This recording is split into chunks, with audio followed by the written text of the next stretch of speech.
Everyone says, don't let them get to you, but no one explains how. Because anger isn't an emotion problem, it's a control illusion. Your brain only gets angry when it believes something shouldn't be happening. That means every time you lose your temper, you're not reacting to reality.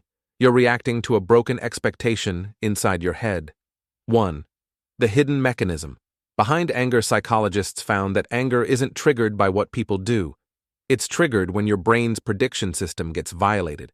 It's called predictive processing theory. Your mind runs constant simulations of how things should go. When someone acts unfairly, your brain doesn't just see behavior, it sees a glitch in the simulation.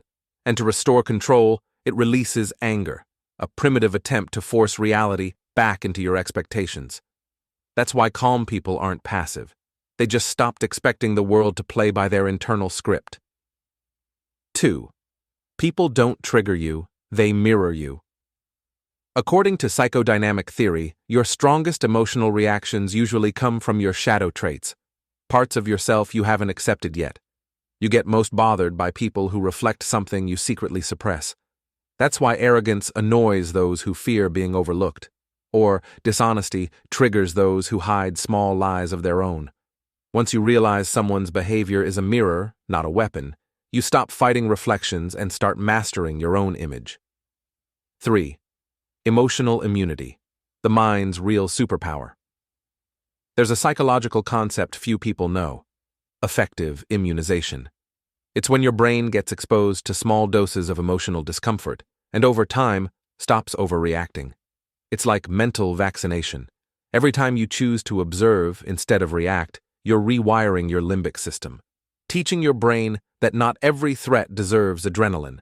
Eventually, insults, rejections, and chaos lose their emotional charge. That's not numbness, that's neural adaptation.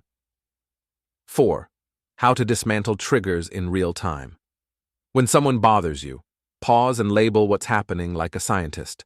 Your prefrontal cortex loves language, so if you say, "My body feels heat," "My jaw is tight," "My ego feels attacked," you move emotion from the amygdala, reactive brain, to the neocortex, rational brain. That's called affect labeling, and UCLA studies show it instantly lowers emotional intensity. You're not repressing emotion, you're processing it. That's emotional judo, redirecting force without fighting it. 5. The projection law: everyone's just revealing themselves. Once you understand projection, you'll stop taking things personally, permanently. People don't describe you, they describe their emotional landscape. When someone calls you selfish, they're confessing how they felt unseen. When they call you cold, they're expressing how much they crave warmth. Psychology calls this projective identification. The mind tries to make you feel what it can't handle. Once you see this, you start observing behavior like data, not damage. 6. The final shift. From ego to observer. The ego gets angry because it wants to win. The observer stays calm because it wants to understand. That shift is the entire secret. It's not about not caring. It's about raising your vantage point. When you zoom out far enough, people stop being enemies. They become case studies. You start seeing pain behind behavior, insecurity behind attitude, and confusion behind cruelty. That's not forgiveness. That's awareness. The unbothered mind. You don't learn to be unbothered. You outgrow the version of yourself that needs to react. Because once you understand human psychology deeply enough, you realize everyone's just playing out their programming. No one's really against you. They're just projecting their history into your moment. So stop trying to control people.